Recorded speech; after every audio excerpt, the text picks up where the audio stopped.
Hello and welcome to Rajya Sabha Television. You're watching Security Scan and I'm Vishal Dahiya. Now, this week we're going to talk about the defence budget. The union budget has been presented, and if we look at the defence portion out there, then the allocation for defence in the budget has been increased to 4.78 lakh crore rupees for this particular fiscal year. Now, this also includes capital expenditure worth 1.35 lakh crore rupees, wherein this is a hike of around 18.75% from the last year, and it is said that this is all set to give a big push to the defence modernization. We'll look at all these aspects. We'll try and also understand how the modernization process will, be helped with this extra amount of money which has been allocated, and also in terms of policy, what are the key focus areas when we talk about defence sector for the next year as far as the government is concerned. And for more on this, we're joined by a distinguished panel of guests. Let me first introduce them to you, beginning with retired Major General Dhruv Katoch is joining us, Director, India Foundation. Also, we have with us retired Major General Ravi Arora, defence expert, and Ajay, Banerjee, defence correspondent of the Tribune, is also joining us. Welcome, all of you gentlemen, to Rajya Sabha Television. And let me begin with you, Major General Ravi Arora. Let's start by, understanding the entire allocation as far as the defence sector is concerned in a holistic manner, and then we'll look at, various aspects of this allocation. Okay, I've been analyzing the defence budget for the last 12 to 15 years. And every time, anybody who's interested looks at a few things at the defence budget. One is how much increase is there year to year, and does it cater for inflation, and is there a real increase in the defence budget? Second is, as a percentage of GDP, where does it stand as compared to earlier years? As a percentage of government spending, how much is it? And how much is the allotment for capital expenditure, which is at the heart of the defence budget? Then, as compared to China and Pakistan, where do we stand? And the most important is, does it meet the projected requirements for the next couple of years or 5 years of the armed forces? Because deals done in that year are going to fructify after a number of years, where installments are paid up and then the equipment starts coming. So, but as I said, the heart of the defence budget is the capital outlay, because that is what is used for buying new weapons, modernization, aircraft, ships, submarines. And the revenue outlay, although it is for maintenance and salaries, but one should not underestimate the value of the revenue allotment. There is little choice there, but remember, besides the salaries and maintenance of the establishments and equipment, it is also paying for, running of such things like satellites, the flying involved for intelligence, surveillance, reconnaissance, and particularly important in this year when a standoff has taken place with China, and we have had to build up logistically, we have had to deploy troops, we have to make accommodation for them. We have to operate more number of sensors, keeping an eye on the enemy. So revenue, this is all revenue expenditure, running expenditure for various equipment. Now, as far as the allotment goes, the army traditionally gets the least for the capital expenditure. And next is the Navy, and then is the Air Force. So when you say that the defence budget is 4.78 crores, and the defence minister said 4.78 lakh crore rupees. Lakh crores, and the defence minister said it is 19% increase, and the highest increase in the last 10 years. Actual situation is that, yes, as compared to the budget estimates or the allocations which were announced last year in February, it is a 19% increase. But if you look at the 21,000 crores which were allocated subsequently for emergency purchases and fast-track procurements, then the increase is only 1.5%. So, it depends on how you look at it. But overall, in the last, since 1960, as a percentage of GDP, it is the lowest at 1.4%. Now, that doesn't give the true picture. The GDP itself may have increased, and 1.4 may be in rupee amount much more than what it was 1960. So, but you know, the parliamentary panel on defense has also been recommending that we should sustain it at an increase of 2.5 to 3% of the next few years if we are to meet our modernization requirements. Okay.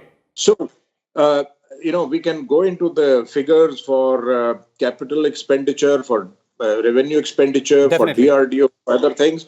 But what stands out, and you are decoding the defense budget, on average, defense budget has increased at the rate of 9% year to year. And as a percentage of GDP, it is 1.4% today. Since the last 10 years, the revenue budget has remained 49 to 59% of the overall defense budget. The capital expenditure has also hovered between 35% to 26% of the overall defense budget. And although defense expenditure had gone down in the NDA government years since it came to power, but since the last 2 years, now it has started going up, and it is reaching the level when Atal Bihari Vajpayee was the prime minister. But also remember, India is the third largest military spender in the world. Yes. So this is an overall picture of our defense expenditure. Definitely. That is quite an apt summary if we are looking at, different kind of numbers there for the defense budget. Let me also bring in Ajay Banerjee here. Ajay, you've also been following, the defense budget for quite a number of years now, and the kind of trajectory which you see there, as Major General Ravi Arora was also pointing out. How do you analyze that? That is one aspect in terms of number, and two, the key focus areas there. Vishal, I will narrow down to two little aspects. First is the capital allocation, that is 1.35 lakh crores or approximately $18 billion US, to explain in dollar terms. Now, $18 billion is big money for a country like India. The capital allocation has doubled in the past 4 years. In February 2017, when the budget was announced, the capital allocation hovered around 69,000 crores. So we are at 135 lakh crores at the moment. So that means it has doubled in 4 years, which is a very big achievement. If you see it rationally, it's a very big achievement. And from here on, Vishal, if we grow, I'm talking only of the capital. If it grows at 9% or 10% annually, we will hit a number of 2 lakh crores, or approximately the dollar remains at the same rate. We will be hitting almost $30 billion in the next 5 to 7 years. It's a huge sum. Now the time has come to decide what should be our benchmarks for capital spending. See, India as a country has got limited resources. Let us not get carried away that we're going to match America. We have limited resources, and the budget allocated to the capital this time is stupendous in my belief. I use the word stupendous because $18 billion is a huge amount of money. So we have to set benchmarks now. Where do we live with the capital? What do we get in the capital? 10 years down the line, what do we need? Warfare is changing very fast. Yesterday, I was at the Aero India in Bangalore. The air chief said the new technologies will create new trouble for us. That means we have to look at new technologies which may be requiring more money at the moment. But those technologies have to be acquired. So in my belief, the capital allocation is the point which I want to make. It's very good. We have to keep it in the same manner. We should reach $30 billion in 5 to 7 years of capital spending. That should be more than enough, Vishal. Okay, definitely that is something which is really important. The amount of money and the way that money has to be spent, that's also a big question to be answered there, and a plan to be put in place for. Let me also bring in Major General Dhruv Katoch here. General Katoch, from your point of view, I have two questions here, in terms of the way this amount of money has been allocated and the way this amount of money has to be spent from two perspectives. One, indigenization, and two, modernization. How do we intend to move ahead on these two planes? All right, Vishal. Now, when I have actually seen the budget, the present one and the previous one, I think one thing we must realize that we have just gone through a very bad year, the COVID year, and to have given the same amount of resources plus something, I think for the defense has been a great achievement. The finance minister, and the government were operating on a very restricted scale, and for them to have still carried on and given, I think, is commendable. Now, I personally, I don't really go on to things like, percentage of GDP, etc. I think it is much more important to look at how is this money going to be spent. And I think the key lies here. Now, on the two particular factors, one is on indigenization, and the second factor is modernization. I think this is where the nub of the whole system lies. Now, on indigenization, I think we need to move a great step forward in corporatization of the Ordnance Factory Board and in revamping the defense public sector units.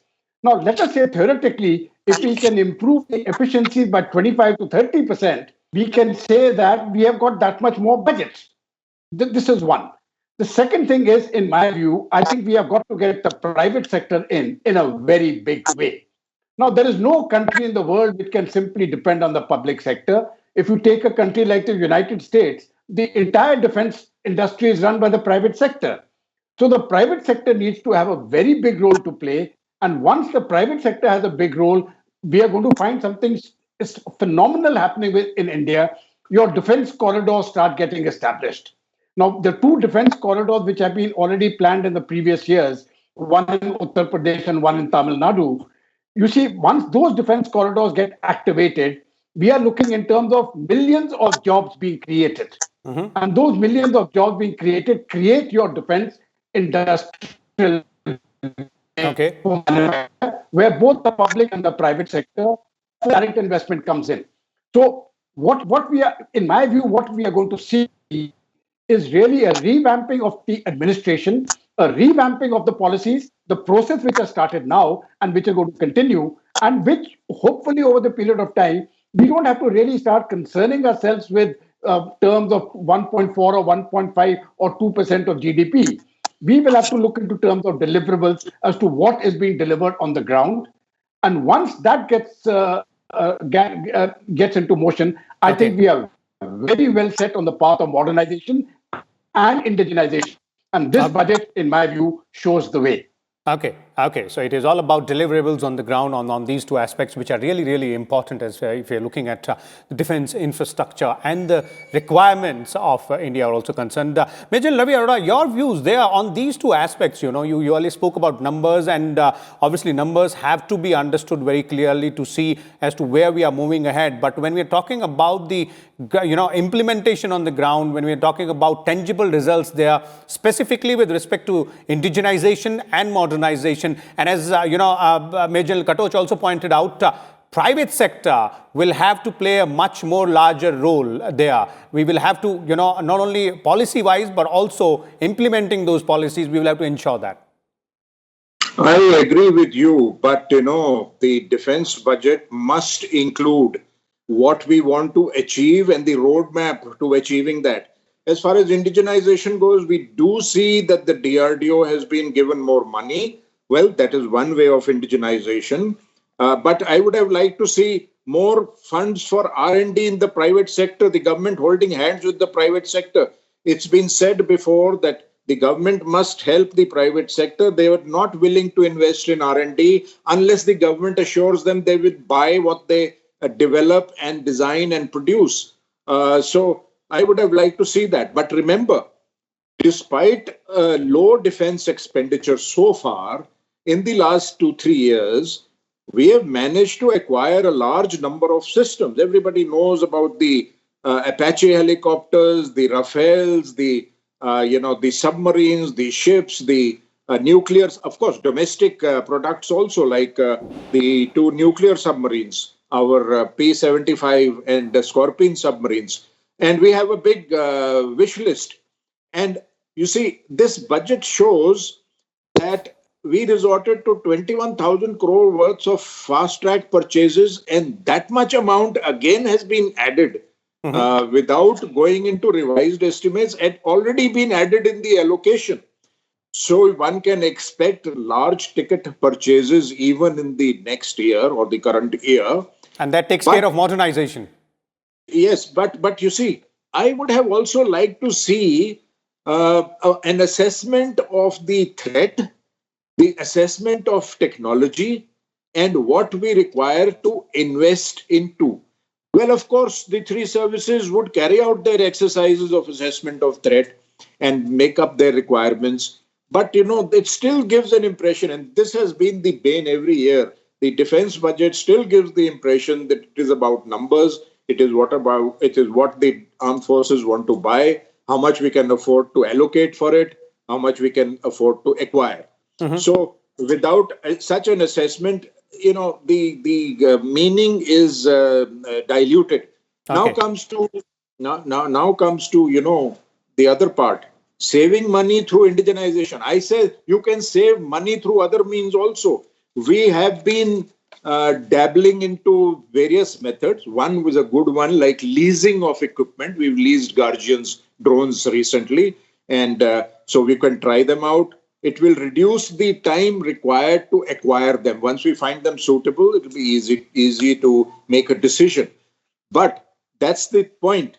Our procurement procedure is so long. What is available for 1,000 crore today, we go in for purchase 12 years later, it is 12,000 crores. So you can save money with better decision making, better procurement process. Our procurement process is still very cumbersome. It's too detailed, and maybe it requires. So there are many other ways we have been trying to save money other than indigenization, reducing pensions, having tour of duty for officers, increasing the retirement age. There is need for out of the box thinking. The security situation has changed. We are facing a two-front situation. The requirement is very, serious. So what Ajay calls stupendous increase, it's welcome. Yes, there is a limit up to which you can absorb new technologies, new equipment. It all requires a process for introducing in service, the training and upkeep and things like that. So I would say that we need to go a little more into the process of allocation of defense budget. Okay. So what Major General Ravi Arora is pointing out is that there's a need for a bit more push there in terms of perhaps more policy tweaks and their implementation on the ground as well. Ajay, beyond the numbers, and what both the gentlemen are also pointing out here, both General Arora as well as Major General Katoch, in terms of these two aspects, indigenization and modernization, how do you see the path ahead from here onwards with the amount of money which has been allocated, at least for the next fiscal? See, the next fiscal, as I said earlier also, the capital looks good, $18 billion. But we have to keep the path up. Now, as General Arora pointed out about leasing. Leasing is one aspect, there is a fine print in it. Nobody, including General Dynamics, will not lease you an armed drone. They have leased you a surveillance drone which only has cameras. We are doing only surveillance. Nobody will lease you a drone or a fighter jet which is armed or a missile. Nobody will lease you that. You have to buy that. Let that be clear for once. Second point when I want to make is that, see, the budget has various ways of cutting down.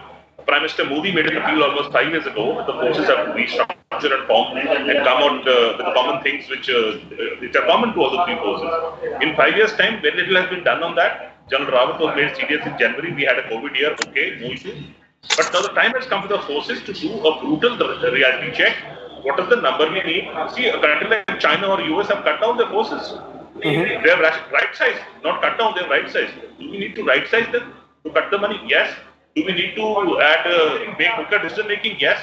Do we need more money for some things? Yes. Robotics, artificial intelligence are new technologies. They need money, Vishal, and that money needs to come from somewhere. There will be a limit the government of India will be able to give.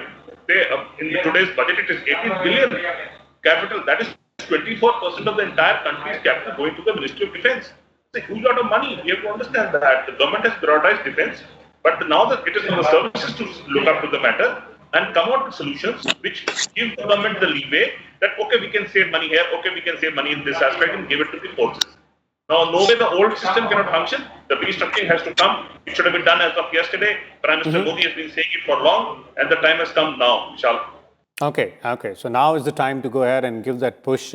Major Katoch, do you agree with these two aspects there? One is, as Major Arora is pointing out, in terms of a bit more push in terms of policy tweaks, and as Ajay is referring to, perhaps the time to go ahead and do that brutal reality check in terms of reforms. You see, what General Ravi Arora spoke about was really, to put it into a nutshell, decision making. And this is something which all of us in the armed forces have been stressing for a very long time.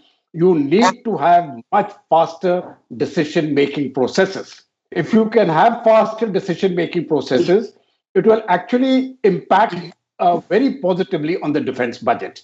Now, for whatever reasons, the Ministry of Defense has been slow on this, but I believe now things are changing. And for the last 1 or 2 years, I can see that the change is apparent, but these things take time. Now, on the other aspect, when we are talking about joint commands and, integrating of the forces, I think people don't understand this is the armed forces of India. It's a very huge organization. Things cannot take place within, that if you pass an order within 3 months to 6 months.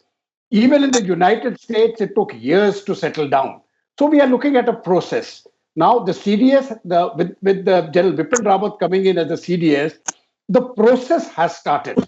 And I think that is a very positive step, that you got a process in place. Now, the first thing which they need to integrate is the logistics. So whatever is common within the logistics, that needs to be integrated, and that will reduce costs. Then we will have to come on to war fighting processes, right? So you see, it is in multiple stages, but it cannot take place overnight. 1 year is too short a period of time, and even the office of the CDS per se, it has been functioning now for just about a year plus. We are still in the experimental stage.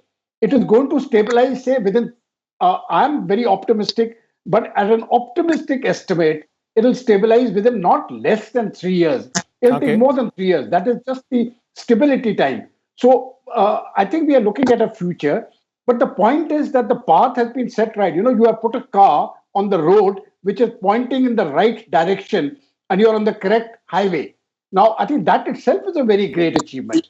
I wish if we had done this, say, 20 years earlier, we would be having a different discussion now. So these reforms which have taken place are long-term reforms. They will take time to fructify.